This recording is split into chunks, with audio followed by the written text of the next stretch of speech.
Сегодня я приготовила для вас подборку турецких фильмов, комедий. Надеюсь, ты найдешь чем скрасить свой уютный вечерок. Открывает сегодняшнюю подборку фильм «Босс хочет счастливый конец» или «Шеф желает счастливого конца».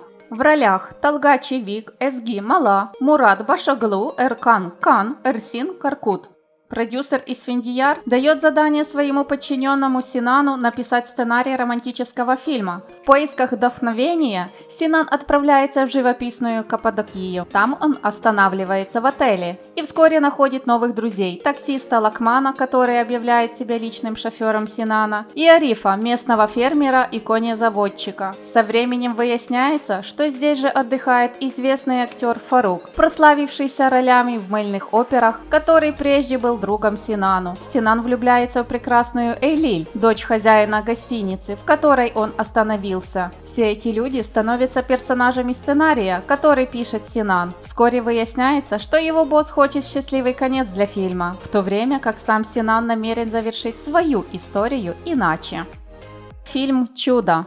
В ролях Махсун Кирмызыгюль, Талат Булут, Джихад Тамер. Фильм рассказывает историю учителя, который после переворота был сослан из уголка Эгейского моря в отдаленную деревню в Анатолии. В деревне учитель Махир узнает, что жители остались без образования. Он решает открыть школу и учить их. Единственное условие Махира – девочки тоже должны ходить в школу. Азизу 34 года. Он не женат и не умеет ни читать, ни писать. Он инвалид, но вместе они строят школу. Ни инвалидность, ни бедность, ни разные языки или другие культуры не являются проблемой. Но затем падает снег, и они остаются одни, отрешенными от всех. Тут, пожалуй, я закончу. Посмотрите фильм сами. Хочется, чтобы вы тоже глубоко прониклись им, почувствовали все те горести и радости, которые испытывают главные герои.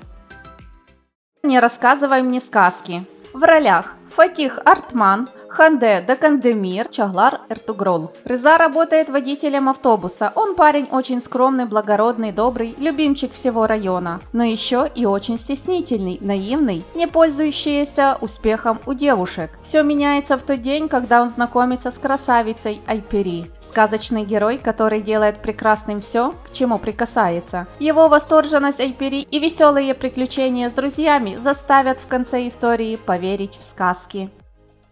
Клуб неудачников. В главных ролях Неджат Ислер, Игит Ашшенер, Барыш Бакджи. Данный фильм стал одним из самых ярких произведений турецкой фабрики грез. Мете, владелец увеселительного заведения в Кадыкё и заядлый коллекционер пластинок. Каан владеет в это время издательством 645, которое выпускает книги, не пользующиеся большой популярностью. Они вдвоем ведут на радиостанции программу «Клуб неудачников» для ночного эфира. Фишка их программы в том, что они ведут свою беседу, как два друга за кружкой пива в баре. Темы их бесед разнообразны: жизнь, литература, ну и, конечно же, женщины. Их программа становится все популярней, хоть и нещадно критикуется цензурой. Но простым слушателям пришлись по нраву эти два циника-интеллектуала, которые затрагивают в своих диалогах близкие многим проблемы и такие темы, которые раньше не принято было обсуждать.